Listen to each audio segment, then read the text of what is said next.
Galera, agora é oficial, o mangá de Jujutsu Kaisen está realmente de volta. Semana passada eu trouxe um vídeo aqui pra vocês comentando sobre o novo mangá do autor de Jujutsu chamado Mojuro. Junto do anúncio, tivemos uma imagem oficial de um dos protagonistas dessa nova série. Um homem magro, aparentemente alto, com uma roupa que lembrava a de um mago ou feiticeiro, segurando o planeta Terra na mão. Assim que a imagem foi divulgada, um monte de gente correu pra fazer montagem ou simplesmente colorir a imagem como se esse personagem fosse a reencarnação do Satoru Gojo ou a reencarnação do Sukuna, cada um com a sua torcida e tudo bem. E de fato, vendo as colorações que a galera fez, esse personagem até que lembrava bastante o Gojo ou até mesmo o Sukuna. Mas como até aquele momento não existia nenhum anúncio sobre uma sequência do mangá de Jujutsu, todo mundo fez esses desenhos e comparações só pelo meme mesmo, só pra matar a saudade. Ninguém realmente esperava que o mangá de Jujutsu fosse voltar de verdade. Mas para nossa surpresa, o mangá de Jujutsu Kaisen realmente está de volta depois de quase um ano, com uma sequência intitulada Jujutsu Kaisen Módulo.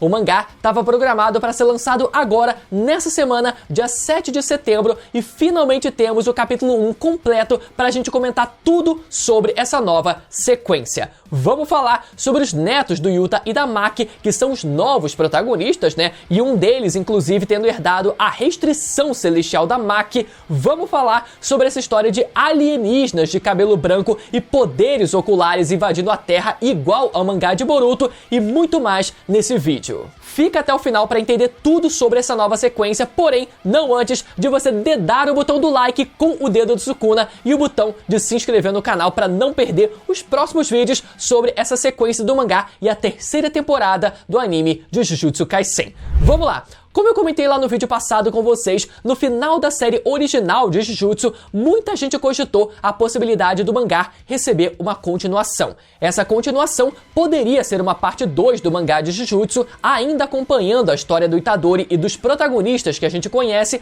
num formato muito parecido com o que foi a sequência do mangá de Chainsaw Man, que recebeu uma literal parte 2. E o gancho perfeito para isso seria, como eu falei com vocês, o plano do Kenjaku dando certo e toda a população do Japão tivesse se fundido com uma parte do Tengen, resultando num boost de energia amaldiçoada para todo mundo que já fosse feiticeiro e todo mundo que não fosse feiticeiro passaria a ser também. O Japão entraria numa nova era composta 100% por feiticeiros Jujutsu e todo esse novo universo abriria uma série de novas possibilidades que poderiam ser exploradas. Seria um final surpreendente e faria um gancho perfeito para uma eventual continuação da série. Nesse caso, o que teria acontecido no final da série original teria um impacto gigantesco no mundo e daria uma sensação de unidade e continuidade para a série, para essa parte 2. Isso tudo eu expliquei em mais detalhes para vocês no vídeo passado e em vários outros vídeos, na verdade, né, durante o ano passado, e vocês vão ver que uma continuação como essa teria sido 1000 vezes melhor do que o que a gente teve nesse novo mangá. Vamos com calma.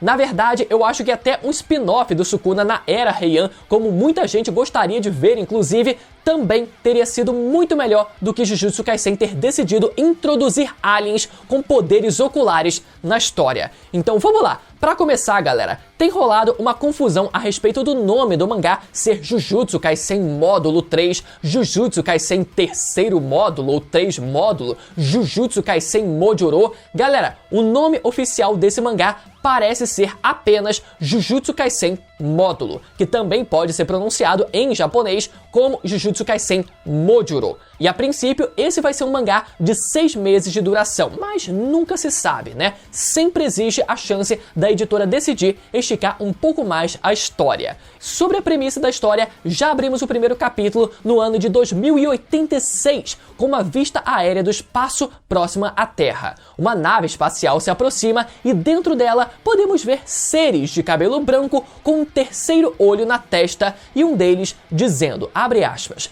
parece que existe uma raça de pessoas no Japão que possui um poder semelhante ao nosso. Nesse planeta, eles são conhecidos como feiticeiros Jujutsu. Sim, galera, com o tanto de potencial que esse mangá tem, a sequência de Jujutsu Kaisen decidiu imitar Boruto. Vamos lá, Eu não sou o maior expert em Naruto para argumentar desde quando o Kishimoto planejava a introdução de aliens e etc. no universo de Naruto, né? O fato é que a impressão que eu tive como um fã casual não foge muito da maioria. Toda a reviravolta da Kaguya no final de Naruto pareceu algo pensado aos 45 do segundo tempo, apenas para que o mangá de Naruto pudesse ter um gancho para uma continuação. Mas mesmo que essa tenha sido uma decisão apressada ou no mínimo executada às pressas, pelo menos esse gancho ainda aconteceu dentro do mangá de Naruto. O Kishimoto pelo menos se deu o trabalho de tentar criar um gancho no final da história de Naruto com a introdução da Kaguya e dos Otsutsuki para que tudo isso fosse trabalhado na continuação de Boruto. Mas aqui em Jujutsu Kaisen a gente nunca teve sequer alguma menção à mera possibilidade de uma raça alienígena com tecnologia super avançada que tivesse poderes parecidos com os feiticeiros de Jujutsu Kaisen. O máximo que a gente teve foram feiticeiros de fora do Japão. A gente sabe, né, que a feitiçaria é um fenômeno quase exclusivo do Japão, algo que sempre foi apenas uma desculpa do autor para que ele não precisasse trabalhar a feitiçaria ao redor do mundo e pudesse reduzir o escopo da obra apenas ao Japão. E tudo bem, mas ainda assim, de vez em quando surgiam exceções de feiticeiros que não haviam nascido no Japão. Então isso meio que abriu o precedente para que esse poder pudesse se manifestar em outros indivíduos mundo afora e universo afora também. Mas como nunca foi sequer mencionado em Jujutsu qualquer possibilidade de existirem alienígenas feiticeiros, não existe uma sensação de fluidez na expansão desse universo. Isso só foi feito de forma totalmente arbitrária e jogada na nossa cara. Pá! Agora existe uma raça de alienígenas Jujutsu e pronto, a gente que lide com isso. Logo na primeira página do mangá é explicado que essa forma de vida extraterrestre que se autodenomina povo de Shimuria chegaram em sua nave transportando aproximadamente 50 mil de seus semelhantes, buscando proteção como refugiados. Nesse primeiro capítulo a gente ainda não sabe por que eles estão se refugiando e a gente na verdade entende muito pouco sobre essa raça e esse povo. Então depois eu ainda quero fazer um vídeo mais detalhado para falar sobre essa questão de alienígenas em Jujutsu e aprofundar um pouco mais essa discussão. Mas pra gente não se prender só a esse assunto, vamos tentar pular já pro próximo tópico. Adentrando agora um pouco mais, a história se passa cerca de 70 anos após os eventos contra Ryomen Sukuna e acompanhamos os netos de Yuto Kotsu e Maki Zenin. No último capítulo de Jujutsu, já tínhamos visto a cara deles dois e logo de cara, né, literalmente logo de cara, dava pra ver como o garoto tinha a cara da Maki, enquanto a garota tinha a cara do Yuta. E esse novo mangá reforça ainda mais essa semelhança, mostrando como a garota chamada Yuka, que parece ser, né, uma mistura de Yuta com Rika, além de se parecer muito mais com o seu avô, inclusive no nome, também era muito mais próxima dele. Enquanto, por outro lado, o garoto, chamado Tsurugi, além de ser muito parecido com a avó, também era muito mais próxima dela. Tanto o Yuta quanto a Maki chegam a aparecer nesse novo mangá, mas ambos de forma extremamente breve, logo no começo da história. Na verdade, a gente nem sequer tem uma imagem que focasse muito no rosto deles, justamente para que a gente não se apegasse muito a eles, tanto que eles logo morrem nesse primeiro capítulo, né? O foco dessa história são os seus netos. Então por isso que eles não aparecem de forma muito evidente. Os dois só aparecem mesmo para fazer um gancho com a história original e estabelecer um pouco da personalidade e da motivação desses dois novos protagonistas. Então, com Yuta e Maki mortos, o legado da família seria passado adiante. E um legado que foi passado para a menina Yuka foi o anel do seu avô. Esse anel era justamente o anel que o Yuta usava para poder invocar a Rika, e nesse novo mangá descobrimos que o anel se tornou um objeto amaldiçoado. E só relembrando, objetos amaldiçoados são objetos que possuem a energia de feiticeiros que morreram. Esses objetos servem para repelir maldições e por isso o Yuta decidiu doar esse anel para a sua neta, para que ela fosse protegida. E esses objetos não apenas repelem maldições, mas eles também podem conter poderes especiais. especiais. Um exemplo disso é o famoso Reino da Prisão, o cubo que foi usado para selar Satoru Gojo. Então é muito possível que esse anel ainda possua alguma habilidade do Yuta. Quem sabe esse anel não contenha a própria Rika ainda contida nela. E mais do que isso, sabemos que objetos amaldiçoados podem ser consumidos por humanos, e caso haja uma compatibilidade, o feiticeiro que criou aquele objeto pode reencarnar nesse novo corpo. Ou seja, eu não duvido que caso esse anel seja devorado por um dos netos, que o velho Yuta ainda retorne para fazer alguma participação especial nesse novo mangá. Mas enfim, a menina Yuki então aceita o anel de presente, enquanto o menino Tsurugi aceita não ter recebido o anel de presente, né? O anel como herança. Ele descobre que ele não precisava daquele anel porque ele já era forte, então o anel deveria ser usado para proteger a sua irmã. E não é à toa que o neto do Yuta é forte porque ele possui nada menos do que a restrição celestial. Assim como sua avó Maki, Tsurugi foi amaldiçoado com essa condição e possui praticamente nada de energia amaldiçoada. Por isso que ele já nasceu com um físico tão poderoso. Em Jujutsu, a gente nunca teve uma explicação se a restrição celestial é algo hereditário ou não. Aconteceu com Toji Zenin e depois aconteceu com a sua sobrinha Maki Zenin. Então, sendo Tsurugi neto da Maki, faria sentido que ele herdasse essa característica também. Mas antes do Toji, não havia nenhum outro registro de um membro da família que tivesse nascido com essa condição. Então seria muito bom se esse novo mangá explicasse melhor pra gente como funciona essa questão da hereditariedade da restrição celestial que parece sim existir. Mas apesar de Tsurugi ser alguém forte e mais forte do que a irmã, a família dele decide que ele que deveria portar o anel do Yuta e não a irmã. E claro que na cabeça de um adolescente, isso significa que estavam chamando o garoto de fraco. Além disso, talvez inclusive essa fosse uma ótima oportunidade do mangá fazer com que o garoto se lembrasse da sua avó Maki ou até mesmo do Toji Zenin, que foram pessoas que sofreram dentro do clã por causa de serem vítimas, né?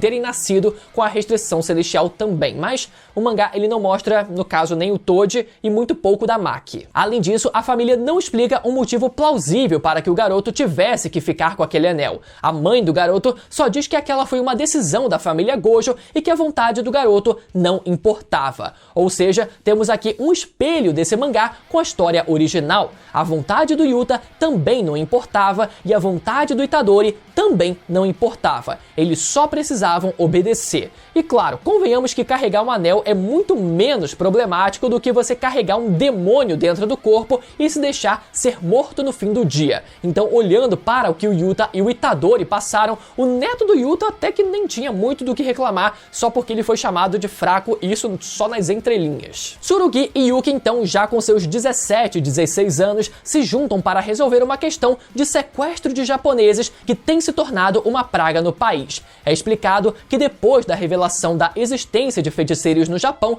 tem ocorrido uma série de sequestros de feiticeiros para que eles sejam usados como fonte de energia em outros países. Na verdade, até mesmo não feiticeiros, principalmente crianças, estão sendo sequestrados porque, lembrando, até mesmo pessoas comuns possuem um resíduo de energia amaldiçoada no corpo. E esse é um ponto, galera, que eu queria que o mangá tivesse explorado melhor, que o mangá tivesse mostrado como exatamente essas pessoas estão sendo usadas como fonte de energia. Sabemos que existem feiticeiros capazes de gerar fogo, raio e outros elementos, mas como será possível converter energia amaldiçoada de humanos comuns que não possuem técnicas nem nada do tipo em outros tipos de energia? E sendo sincero, humanos comuns têm uma quantidade de energia tão insignificante que eu tenho minhas dúvidas se seria um negócio rentável como o mangá colocou aqui pra gente.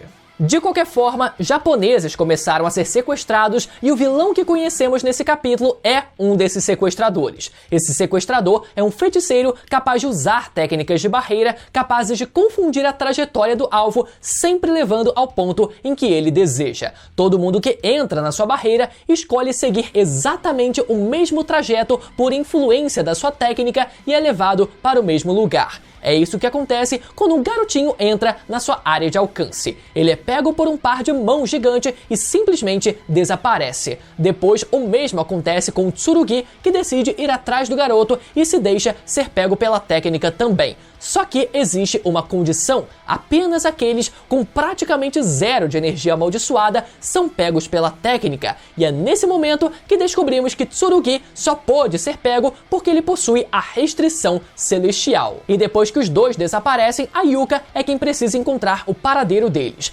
Enquanto Tsurugi é mantido preso, o vilão explica que o negócio de sequestro dos japoneses está prestes a quebrar. Ele diz que os japoneses vão começar a perder valor no tráfico humano pelo seguinte motivo: os alienígenas estão chegando, uma ameaça classificada como tendo o mesmo nível do Sukuna. E eu só me pergunto como exatamente esse cara sabe de tudo isso e os feiticeiros a serviço do país não sabem, mas beleza. E uma vez que os alienígenas invadam o Japão, ele acredita que uma guerra de colonização vai começar e os japoneses não vão mais conseguir se provar tão valiosos quanto antes, porque eles basicamente vão ser massacrados. Então o objetivo desse vilão é vender o Tsurugi e um monte de criança que ele tem sacada a vácuo e fazer o pé de meia dele. Então vejam só vocês a metáfora aqui. Um japonês acredita que uma vez que alienígenas, ou seja, pessoas de fora entrem no país, que os japoneses vão começar a perder o seu valor de mercado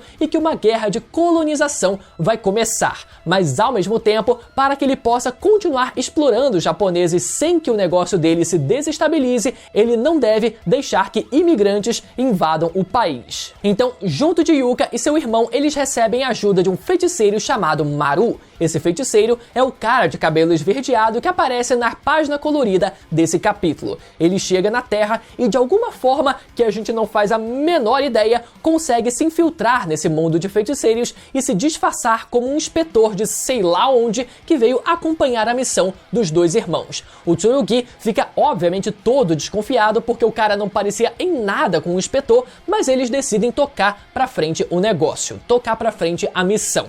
E eu suponho que esse tal de Maru tenha se infiltrado para tentar estabelecer algum tipo de primeiro contato e tentar fazer algum tipo de amizade com os feiticeiros. Mas seria muito bom se a gente tivesse visto como ele conseguiu se infiltrar no meio disso tudo e qual era exatamente o objetivo dele com essa missão. Descobrimos também ao longo do capítulo que o tal do Maru não tinha exatamente aquela aura toda que a gente pensava. Na capa colorida ele parecia muito mais fodão, mas a verdade é que ele se mostrou muito burro o capítulo inteiro, naturalmente por ele não conhecer como as coisas funcionam na Terra. Então ele passa boa parte do capítulo sendo o personagem burro do trio de protagonistas que precisa ficar perguntando tudo o tempo inteiro e alguém precisa ficar explicando as coisas para ele e para o leitor também, afinal todo mundo aqui também é burro, né? Inclusive, ele até passa uma certa aura de Satoru Gojo em dados momentos ali, principalmente porque ele sempre tenta ser o alívio cômico ali desse trio, né? Muito parecido com a forma com a qual o Gojo sempre se comportava, mas diferente do Gojo que era o próprio Satoru Gojo foda pra caralho, esse cara, ele passa o capítulo inteiro só sendo burro pra caralho, não entendendo nada do que tá acontecendo e só ficando pra trás o tempo inteiro. Então, é quase como se fosse um Gojo meio série B. No fim, eles conseguem resolver a questão do sequestrador. A Yuka mostra uma técnica que simula uma mordida de cachorro. O Tsurugi usa a sua espada, que é uma ferramenta amaldiçoada e gera faíscas. E o Maru usa duas habilidades. A primeira delas faz com que a Yuka consiga se conectar com o irmão e encontra a localização dele. E no final do capítulo, ele finalmente abre o seu terceiro olho da testa, causando uma espécie de onda de choque que desmaia o vilão. Com isso, os irmãos descobrem que sim, os alienígenas chegaram. Então, tivemos o Yuta aparecendo, os netos dele virando protagonistas, e o que sobra pro Itadori, pro Gojo e essa galera toda, só uma menção num quadro em que eles aparecem só de costas. O Itadori a gente nem sequer sabe se ainda está vivo ou não.